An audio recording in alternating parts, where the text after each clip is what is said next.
This is the eLearn podcast. If you're passionate about the future of learning, you're in the right place. The expert guests on this show provide insights into the latest strategies, practices, and technologies for creating killer online learning outcomes. My name's Ladek, and I'm your host from OpenLMS. The eLearn podcast is sponsored by eLearn Magazine, your go-to resource for all things online learning. Click-by-click how-to articles, the latest in edtech, spotlight on successful outcomes and trends in the marketplace. Subscribe today and never miss a post at elearnmagazine.com. And OpenLMS, a company leveraging open source software to deliver effective, customized, and engaging learning experiences for schools, universities, companies, and governments around the world since 2005. Learn more at openlms.net.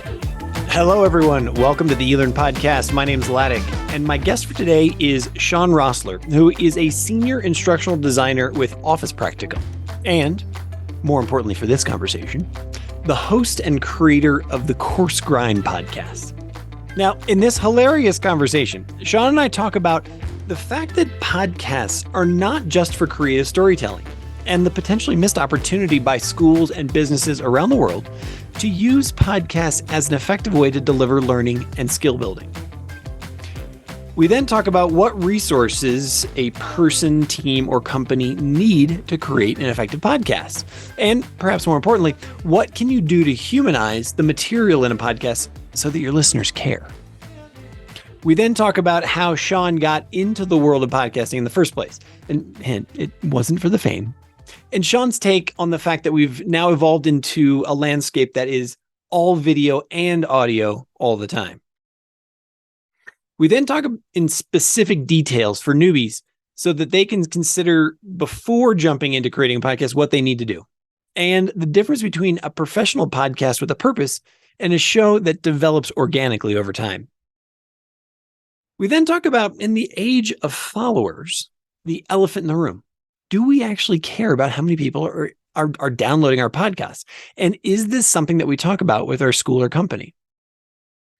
We then talk about the mistakes and failures Shawn has learned from on his journey on Coarse Grind and his recommendations about how to avoid them. Although he also says it's actually probably a good thing if you experience some of these yourself. And then we wrap up our conversation talking about Shawn's first podcast experience, his very first episode, and his predictions for the future of podcasting. Now, remember, we record this podcast live so that we can interact with you, our listeners, in real time. So if you'd like to join the fun every week on LinkedIn, Facebook, or YouTube, just come over to elearnmagazine.com and subscribe. Now, I give you Shawn Rosler. Hello, everyone. This is Ladek, and I'm coming to you from OpenLMS today, and I'm here with Shawn. And Shawn, I have to apologize to you that I forgot to put the link to start this whole thing. My process broke down somewhere along the way, and I realized about 3 minutes ago, I was like, oh my gosh, I never gave him the actual link to show up. So thanks for being extemporaneous with me. Oh, of course. The best laid plans, right? The best laid plans. But the cool thing is that you know how this works, because we're going to be here. We're here to talk about podcasting for productivity in education. Something that you talked about recently at DevLearn. And I had a great conversation, I guess, about 6 weeks ago or so in preparation for this. But before we dive in there, why don't you introduce yourself? Tell us who you are. You have like 4 different titles.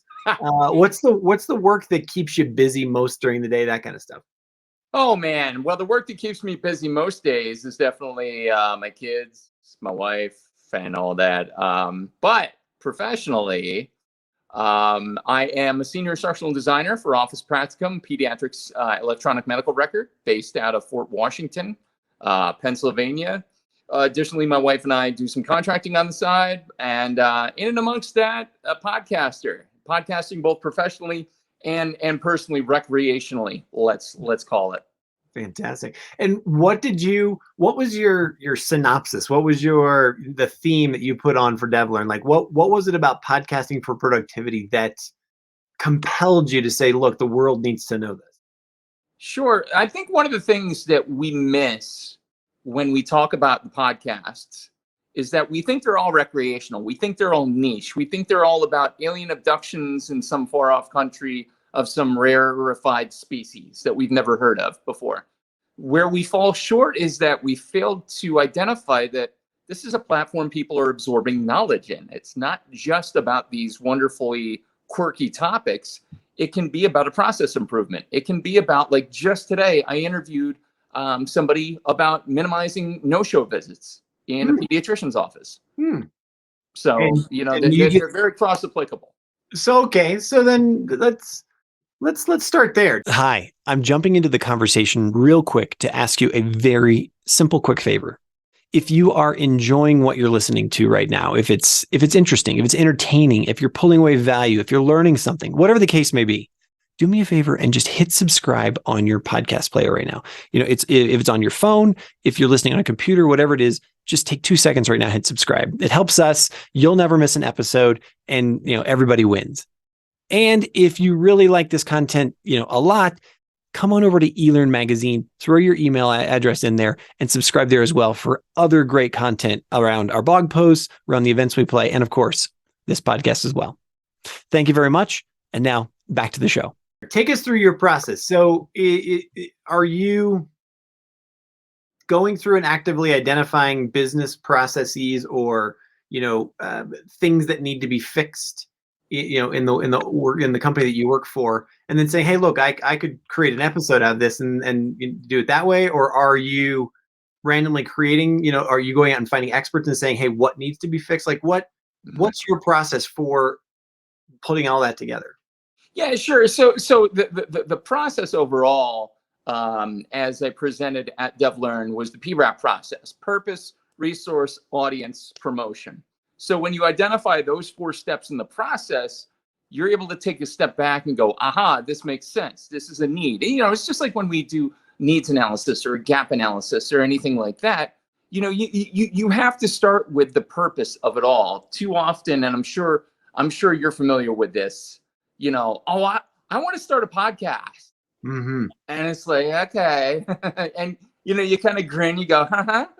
Did you think about what it's going to be for? Sure. Well, I like to, oh, okay. Well, what are you going to do?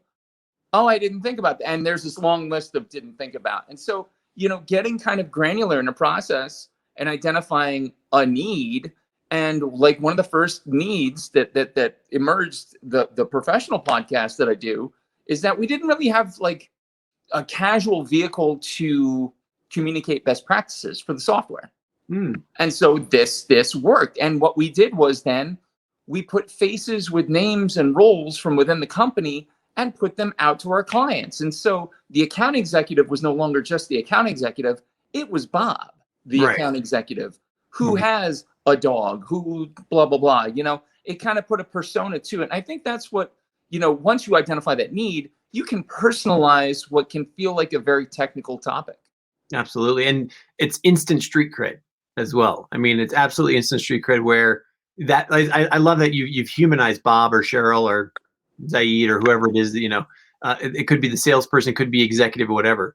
Yeah. So how willing are and since we're talking about, then go to the resources part, right? PRED, right? So how willing are those people to step up and say, hey, look, I'm customer support. I'm in the back office. I don't want a forward facing thing. Like how willing and what other resources do you need to have in order to make something like this happen?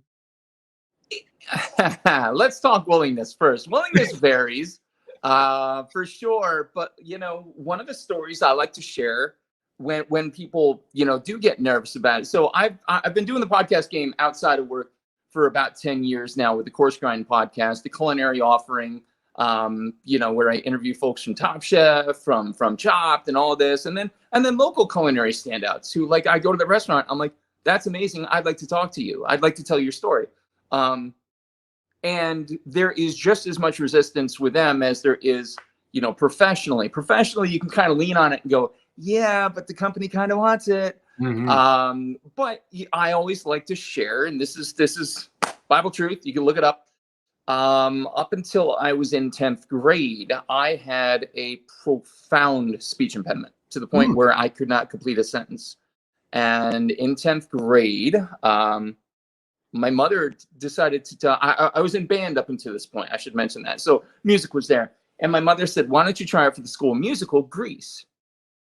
And I'm just like, are you serious? You want me to like read and say things? That doesn't happen that way. Little did I know, she had corroborated with the director, who was a former speech pathologist, who had this idea that she wanted to try that none of my speech therapists had tried before. I get up on the stage. She hands me the script. It was Grease. The role was Duty. She said, read from page 32. And as expected, I hang up on every interdental fricative consonant, and it's a nightmare. Like, I'm blushing. My friends are like snickering and squirming. And my mom is like, why did I bring him here? She calls cut.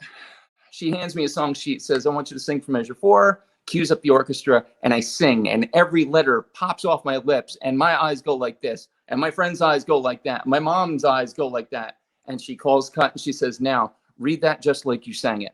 And so if you, insider tip, if anybody watches my foot as I'm about to start a sentence and it starts with a T or a D, you're going to see me tap it off still to this day at 45. Wow. I tell you that to tell you this. This is what I share. And it's the same way when we humanize a guest or humanize a topic, that you can humanize that fear people have of getting in front of people. Don't be afraid of it.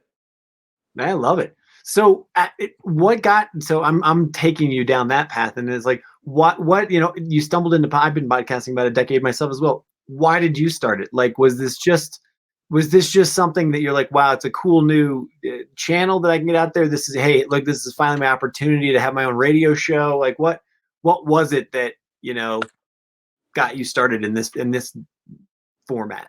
Yeah, it certainly wasn't the paycheck. And it certainly wasn't having free time. With that said, though, one of the things, and this speaks to why I started a podcast, it was that there was a need. I said to my wife over dinner one night at our dear friend's restaurant, I said, you ever hear of a food podcast? And at this point, no, like, not really. I went, And I had just connected, because I was a fan of the show Top Chef, with the chef Dakota Weiss, season 7, Texas, on Facebook of all things. And I said, you know what? I'm going to ask her these questions on air, on a mic. And you ever want to watch me squirm? Make me go back and listen to that one. Yeah. It's terrible. Sure. But I did it. And I said, okay, cool. That's one episode. I'll ask a couple other friends. 1 became 2, became 5, became 10, became 196 a couple days ago. Awesome. Congratulations. So thank you. And it's like, okay, so this is a thing. And so then we started to leverage live shows and benefits and fundraisers for the hungry, the food pantry. And, that's so to get to the origin story, that's where it started. But it started, and interestingly enough, podcasting to humanize e-learning. But it was podcasting to humanize the face and the hands and the story and the soul behind the pass that we never see. We see the front of the house staff. We tend not to see the people creating it with their hands, with their minds, with their souls. And that was the story I wanted to dig down to and really, really touch on. When you hear the word podcast, or now it's 2020, almost 2023, is it still audio only, or is the expectation you've found video as well? I mean, does podcast mean, a full scale thing, or is it only audio? I still hold to the podcast vodcast slice. Some people don't like. Yeah, man, that's your thing. Podcast with video, knock yourself out. I know that I am creatively lazy enough that another layer of editing would probably take me out of the game completely. That's me being honest. Sure. So take me back to, using this in a professional setting now. You've got a purpose behind it. You've got people who are willing to show up. What else do you need in order to get something like this started? Is it mostly a will and a laptop? Or, how much, if I'm listening now and I'm like, this sounds like an interesting idea. I'd love to humanize my staff. I'd love to, bring this to my clients. Like, what do I really need to do this? It's interesting you asked that, because in the PRAP model that I presented are as resources. And I played this clip of the movie The Jerk towards the end. Remember when he's getting kicked out of his house and he's got to go and he says, I don't need you. I don't need anybody. I just need this ball game, and that's all I need. And this ashtray, and this, and this, and this. And so many times, that's how people take a run at equipping a podcast. And it's just not the way to go. You can I mean this when I say this. You need about $50 for a good mic. Audacity's free. You probably have a laptop. That's all you need. And remind people, what's Audacity, just for everybody who doesn't know. Yep, sorry. Audacity is a free audio editing software. So, okay. The peaks and valleys, you want to normalize your audio. You want to trim off the ends. You want to layer in a sound bed, fade it in. You can do that. And again, it's free. It's free. So I implore people, look, please do not get crazy with your stuff, because it doesn't have to be. It doesn't have to be. And that's why I really encourage it as a professional platform too, because most organizations are looking to save budget, and a podcast is a very low risk, high gain platform for professional learning. Tell me about the technical lift that I need to do. I can already sort of see a bunch of people cringing, or hear a bunch of people cringing, as they listen to this, about, I'm going to have to learn a piece of software. I'm going to have to, what is sound quality? How hard was it for you to pick up Audacity? I use ScreenFlow. That's, I'm a Mac user. In your experience, is this something that's wow, I got to go get another technical degree for, or how easy is it to use?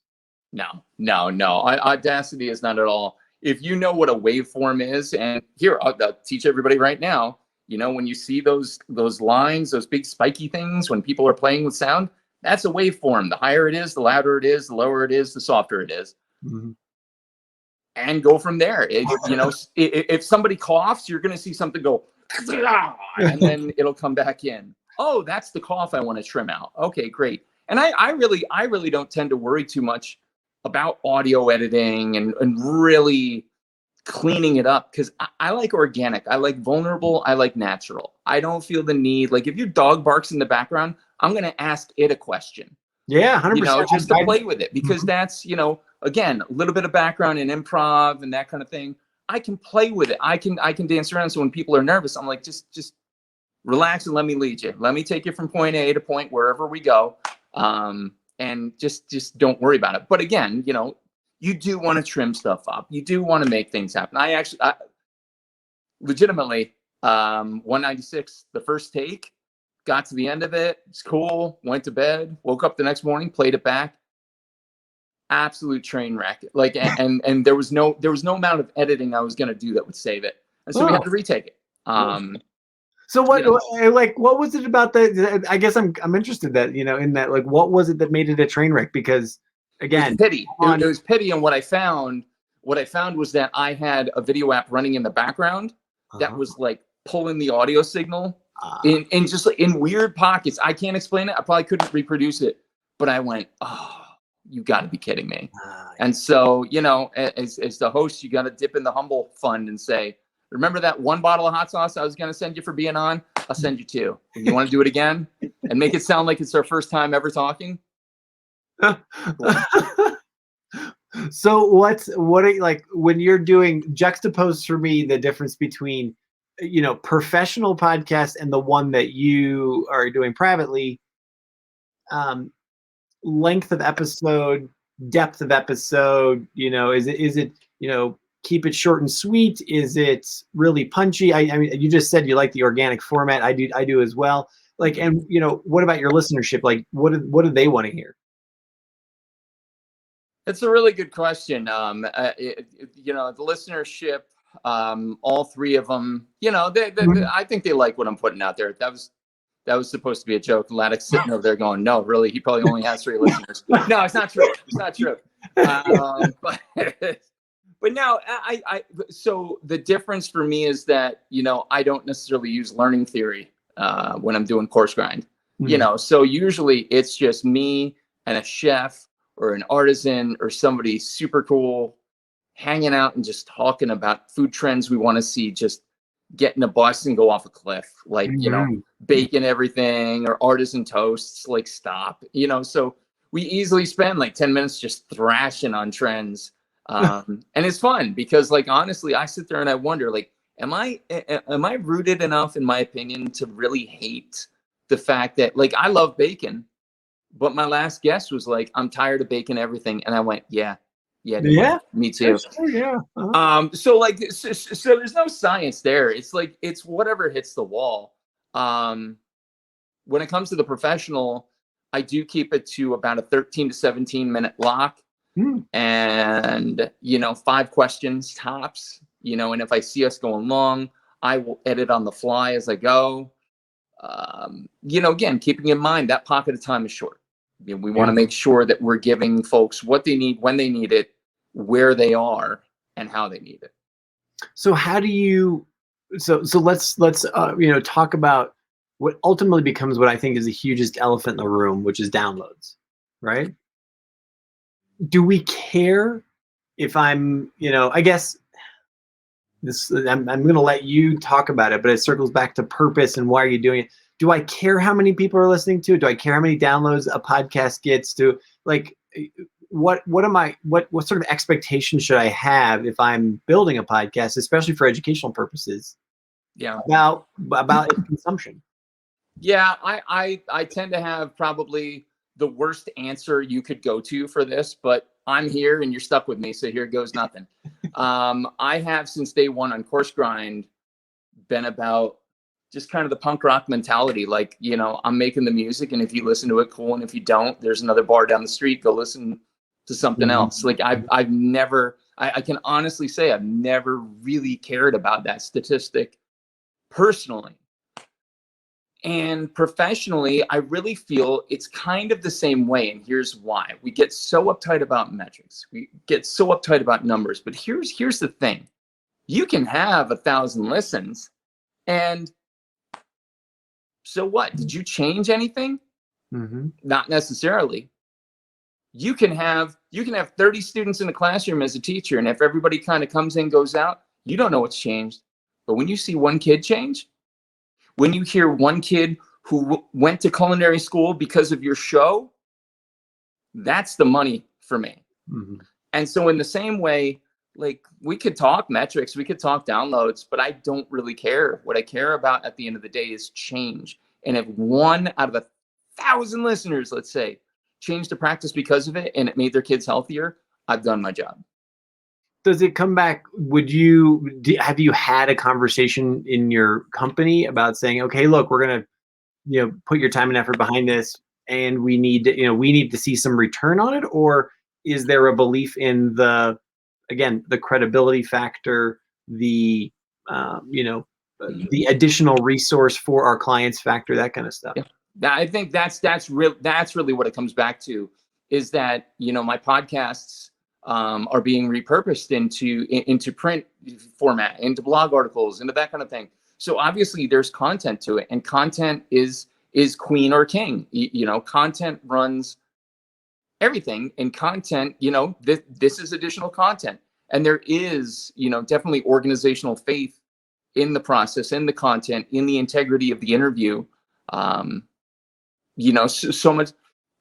Prime example, so much so, we just had our new medical director on to talk about type 1 diabetes care, with regards to the electronic medical record. And I come to find out throughout the process of the interview, he's had 3 kids who are now full-grown families of their own, all had type 1 before the EMR was as heavily armed as it was to document such a thing. And he talked about binders, and he talked about all of this. And that was an episode where I stepped back and I went, this is why we're doing this. We're storytellers. We're not, this is not going to, make revenue. We're not going to sell copies or sell merch. No one's going out and buying like a shirt based on this podcast. No. What I'm saying is, though, that the story can connect with our users, with our audience, with people in general. And like, at the end of the day, if we're not doing that, what are we doing? 100%. Yeah. What are the big fails? I mean, you just put on there, you said episode 196, you had to go back and retake it. Where do you find that what have you learned the most, I guess, over now you got to tell me as well. So is that an episode a week? Is that episode a month? What is that on the grind? It's an episode whenever I get to it. I'll be honest. Okay. You know, all kidding aside, and this is not to have the moment, but I lost my dad back in May, and that put the rails off it. And it's like, okay, all right, well, and then I got rails back under. I'm like, come on, you know, pick yourself up, let's go. And you get back to it. And, you know, again, with a creative process, I know there are artists and artisans and creators who can really put themselves to a rigid schedule. I can't do it personally. I can't do it personally. Professionally, I'm asked to do it, and therefore I do it.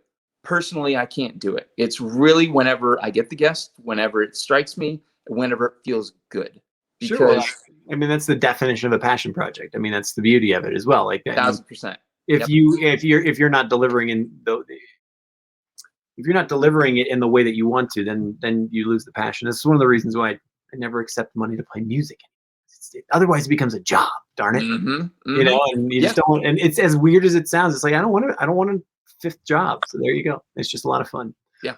But okay. So then take me through some of either the big fails or the biggest lessons, like the evolution of you both professionally and personally in the podcasting that you've done. Like, so another person wouldn't make this mistake or maybe wouldn't make this choice. What are some of the things that you learned? Always have a backup plan. Always, because life is unpredictable. You know, again, not for the all moment, but the morning of May 12th, later in the morning, I had a podcast interview. So, you know, you got to be at the ready, man. No plans matter. At the end of the day, none of it truly like is ever etched in stone. You got to be nimble. You got to be able to tap dance. And to that end, even if the mics are hot and the call is live, your kids are going to come in and ask for a snack. Your dog will like come beside you and start doing this so the mic picks it up and you have this like thump thump. My cat is literally going to come and start sniffing my foot for no good reason, almost as if on cue. Stop biting my foot. She's biting my foot. So that's the thing. Predictability, no. You have to, as an interviewer, as a professional, and as a performer, call it what it is. You've got to be able to bend with reality and what happens. Don't assume. Do not. Here's a big one. Here's a big one that drives me nuts. When people are in groups, like podcast groups or something like that, whether it be in Facebook and whatnot, and they boast, "Oh, we had 1,000 downloads today." No, they didn't. Don't believe. Literally believe. Listen, if you normally believe 10% of what you hear, believe 1% of what you hear in groups like that. Because most of them are self-promoters trying to get you to be like, really? I wonder what's so good. Click. They just got to click. That's what they're doing. Nothing is successful right away. I'm 10 years in and I don't think it's successful. I think it's fun. I think it's educational. And so by educational, is it successful? Sure. But don't assume that you are going to be a hit right out. You know, it's the analogy I give all the time on Coarse Grind. You know, culinary students expect to have the Food Network show right out of school. You're going to be washing dishes and watching people prep before you're in there, kid. So, you know, it's a learning process. It's a growth process. And it will change. Your concept will change. Where do you podcast from? So, and you know, again, two different scenarios there for the grind. You go to the restaurant, you set up, and you do it there, or are you doing it, you know, virtually, or how are you doing it? All virtual. I can count on one hand the episodes I've taken live. The stage shows, you know, we set up boom mics to catch the ambient sound, and it was awful for 50. So there's another big mistake. I mean, we have sound from it. It's not great. No, but for the most part, it's a phone call. And if I showed you my rig, you would laugh your face off. It really is. It's my Blue Snowball mic. It's my phone on top of an upside down coffee mug feeding into it. And it's me at my computer desk. I turn about 45 degrees from my workstation to my personal. And there's my studio. I love it. But I mean, I think that's the beauty of this. Like right now, I mean, I've joked more than once that if I took down this office, which is not mine, you'd see a wonderful collection of my wife's clothing. So it's No, fantastic. dude, I just did Russell Chambers. I think Chambers is his last name. I just did his L&D hot seat, and I had a video feed from my studio. Like I came up here to do the professional living room stone. Yeah, you look super professional, man. This is like all I need is like the pipe and a smoking jacket right now, right? And I'm everybody's stereotype. But dude, like if I showed you 30 minutes ago what I looked like and where I was, it's again, it's all about the show. It's all about the, okay, what image in this encapsulated episode do we want to convey? If I'm doing a recap of DevLearn, I'm hanging out, kind of shooting the stuff and everything. I had all my Coarse Grind kind of gear on. I had this old punk jacket with the safety pinned old t-shirt on it. Like that's my gig.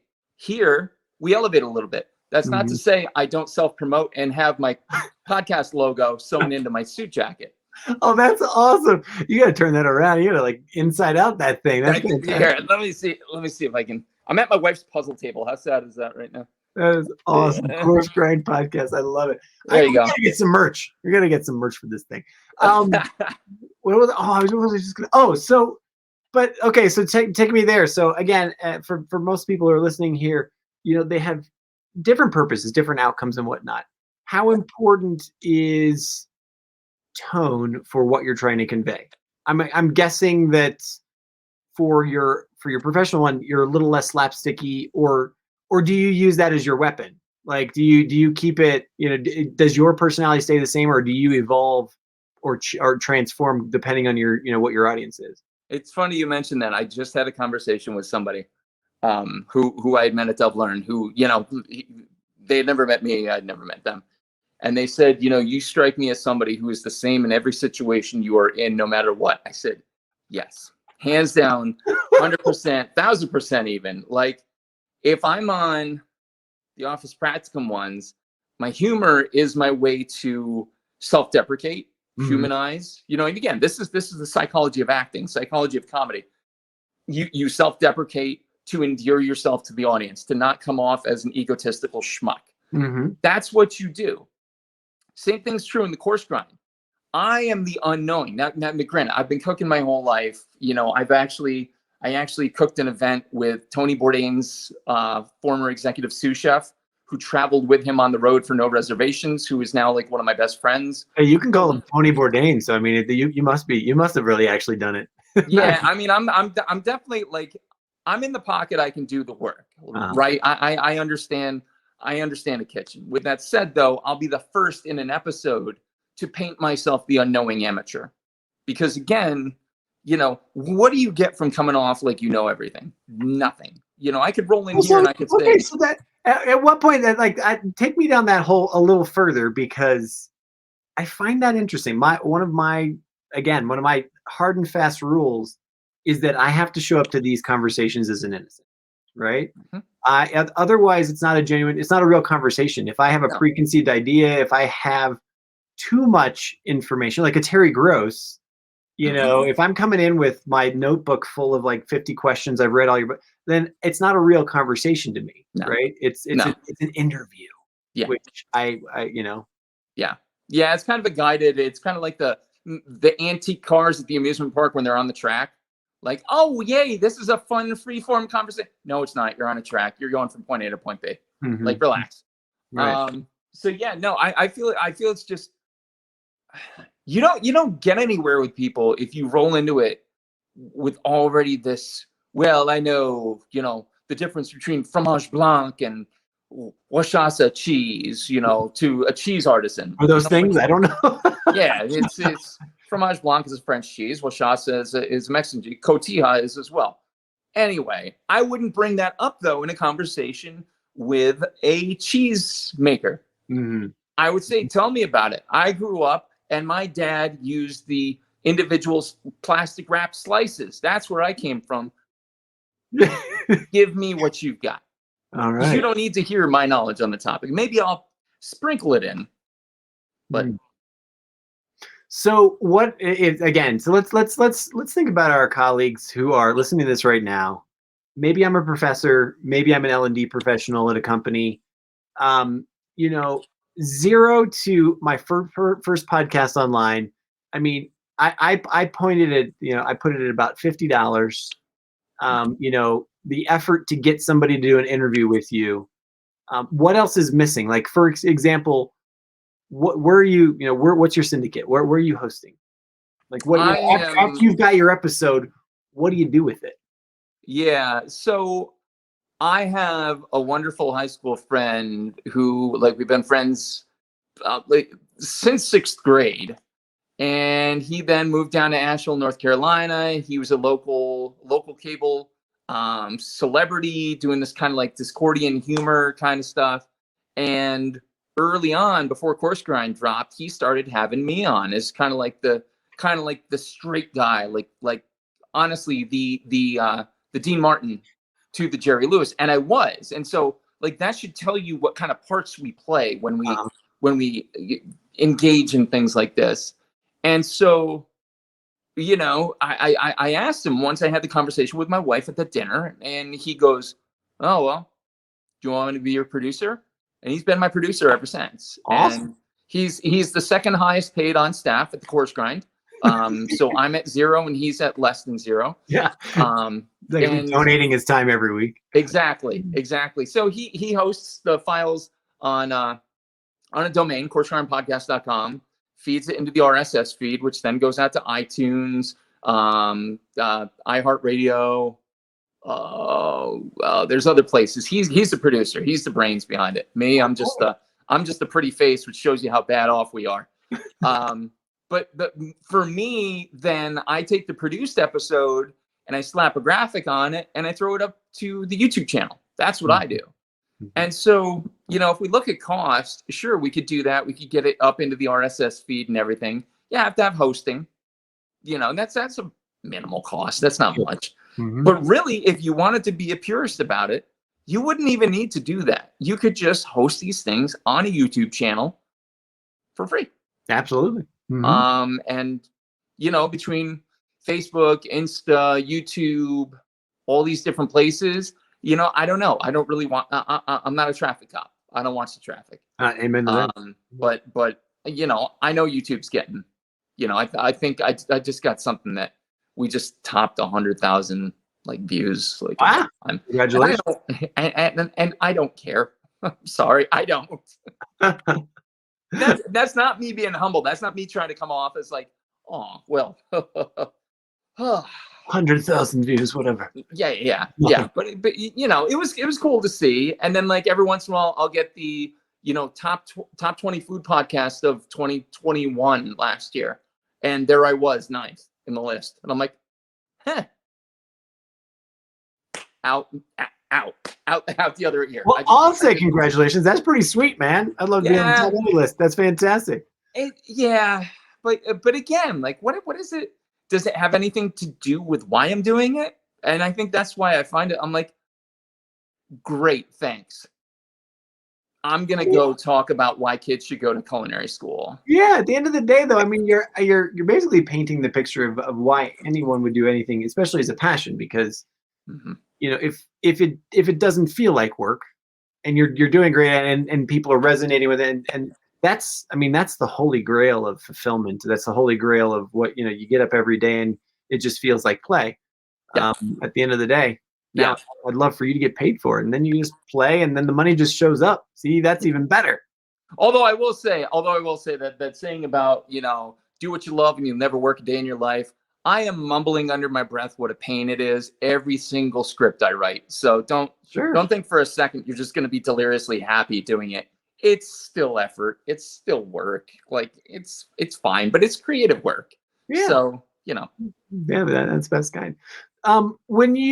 When you're building things, it sounds like with the Grind podcast that it's, whatever restaurant or whatever theme or topic or whatever you happen to choose, and you just kind of run with it.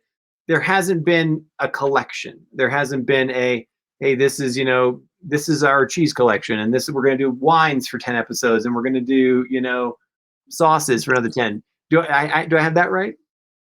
Yeah, I have never really bundled. I will say COVID brought about um, an interesting twist, because then it was restaurateurs who are losing their stuff, and I started to do like panels of like Mm. 4 guests at a time talking about it. And I will say I do have a book in the works, currently on hold, just again because life is heavy, Mm. and but it features the locals. So like within a 50-mile radius, it features those chefs. And so, again, we want to start local, and it's basically transcripts of the episodes, so folks can read liner notes with my thoughts on it, Cool. and addresses and locations and that kind of thing. Very cool. Nice. Yeah.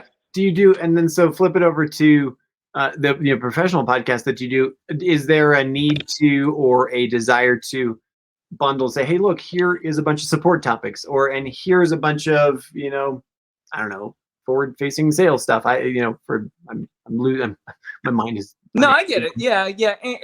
And again, yes, behavioral health for sure. We're definitely putting a focus there. So a lot of the BH episodes kind of get a little special rub to it. Awesome. Definitely. So here again, folks, is a moment where we're going to humanize this, because I am on my phone from my living room, and I just got the 10% battery. So I'm going to go off camera for a second, grab the charger, and you're going to pretend it never happened. As we're Ladek, go ahead. I love it. Fantastic. He's going to go find a charger. I'm just going to sit here. We'll edit this part out. It'll be fantastic. Yeah, it's all in the post, right? It's all in the post. Now watch. Now you're going to get a different view. And if we're lucky, we just flip it like this, and we're right back to where we were. Can we just call it creativity, kids?